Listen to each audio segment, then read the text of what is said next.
Since everyone really seemed to like the longer version of our other bathroom remodel, I wanted to show this one as well, all in one part. This is the master bathroom of our house, and it was actually the first project I had ever taken on. If you're new to our page, we've spent the last 2 years taking on huge DIY projects and teaching ourselves every single thing along the way. I work in sales, my wife's a nurse, and we have no background doing any of this construction or remodeling, and we just wanted to prove we could teach ourselves how to do it. Our thinking on this bathroom was to open up that wall to make the room feel bigger and then expand the shower back and maybe add an overhead waterfall shower because we thought that sounded cool. I'm not gonna lie, we had no template we were going off of and no advice from anyone in the industry. We were just kind of winging it and figuring it out as we went. No better way to start than demoing everything and having a blank canvas to build off of. Once the wall was gone, I had to teach myself drywall, and you saw me patching it there a minute ago. Then it was time to demo the shower, which I just got the few tools that I have, including that $20 drill I had from Walmart and a couple of pry bars I borrowed from some family members, and started demoing the shower. Looking back, it would have saved a lot of time if I had just taken off the concrete board with the tile still attached, but instead I demoed the tile into a million pieces and made a massive mess. At this point, I realized I could take out the shelving and expand the shower back and all the way up to the ceiling rather than having a lower ceiling like you see here.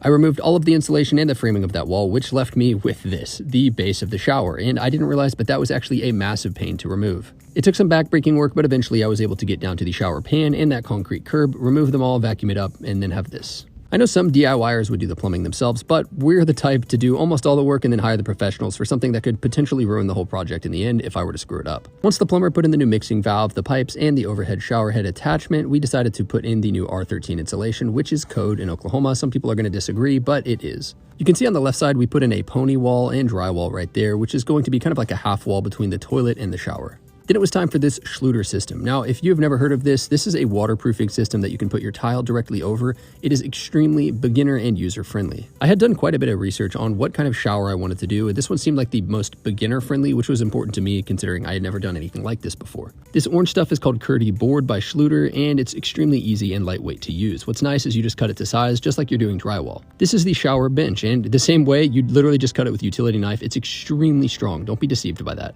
Then it's time for the shower tray, which is the bed of the shower, and what's cool about this is you cut it to size just like everything else. My drain was a little bit off center, but that doesn't matter because this is pre-sloped, so I just cut it exactly where I needed, fit perfectly in place, and then it was time to put my drain in place. I then cut out the spot for my shower niche. Before I actually screwed the Kerdi board in, I realized that my walls were not plumb, and this is important because you want your tile to set perfectly level and plumb, so I wanted to make sure I did a wet shim. Now, this was on the Schluter website, and it is a way that you can make sure that the Kerdi board is completely plumb on the wall. I let that dry overnight, and then I cut the hole for my shower niche. It's really easy to install the Kerdi board. All you have to do is use these screws and fasteners which come with the set. You're going to make a small indentation, and then you'll go back over that with thin set, which will make a nice smooth finish for the tile to go on. Because you're putting holes in the Kerdi board, it's no longer waterproof. So what you have to do is go back over each of those spots where you put the holes with Kerdi band and with thin set mortar, and that'll make a nice waterproof seal. I could have done it a little bit cleaner, but it was my first time, so I used my thin set. I put my Kerdi band over the whole line. You could just do it over each of the individual screws if you want, but I just did it in lines because I was doing them along these studs, and then I let it dry overnight, and there was a perfect waterproof seal. You kind of rinse and repeat the thin set and Kerdi band process. You do it around your shower bench, as you see here with the little corner pieces, and then you're going to do it around the shower tray as well. You always want to make sure there's a 2-inch overlap, and that makes sure it's completely waterproof and has a lifetime guarantee. If this seems difficult, I promise it's much easier than it looks. Once I had done this once, it took no time at all for my second shower. I started by doing all the walls first, including that little pony wall, and then I did the shower bench, and the last thing was the shower tray. I installed the drain according to the specifications in the instructions by the Schluter kit, and then it was time to do the shower tray, which literally just sets in place directly over that. You can then just cut the curb to size and make sure it has the proper slope so the water runs back into the shower, and then you can do your waterproof test.